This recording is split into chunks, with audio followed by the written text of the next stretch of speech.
Meet Ed and Gina.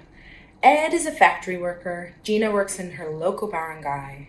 They live in Mactan, Cebu in the Philippines on the Pacific Ring of Fire. They have lived through countless typhoons, earthquakes, on top of regular monsoon season, living in crisis near constantly.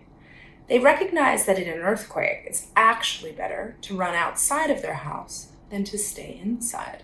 You see, Ed and Gina built the way most of the world builds. They built a home made of cement blocks with no foundation, iron sheets for roofing. Over the course of 30 years, building improving when remittances or savings become available.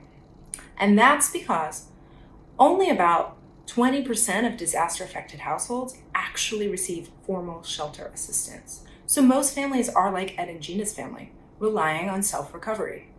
In humanitarian shelter spaces, the reality is that before disaster strikes, we need to look closely at the building materials and services that are available and accessible in the market in communities like Ed and Gina's. Because it matters. Ed and Gina are more likely to be affected by disaster because of their geography. But they don't necessarily select materials on environmentally friendliness. The building life cycle, which is the step from the raw material all the way to the transportation to site, emits massive amounts of carbon long before the paint dries. Now, globally, building and construction industry is responsible for about 40% of the world's global carbon emissions. And nearly 30% of those emissions originate from materials and the processes in the value chain. Now, honestly, that statistic is for large buildings. It's not for Ed and Gina's self-built construction. We know their operating energy isn't that high today. But at the same time, what they choose to build with, the cement in their walls, is one of the most environmentally destructive materials in the world. It's also one of the strongest. So keeping the self-recovery context in mind, how might we increase the uptake of sustainable, quality building materials so that households can build back better?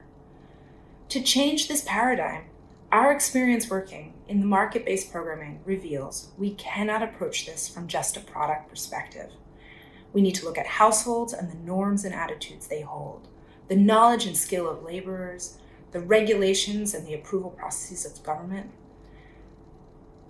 and the products and services available in the market to make sure that the needs, preferences, and capacities of families like Ed and Gina's are considered.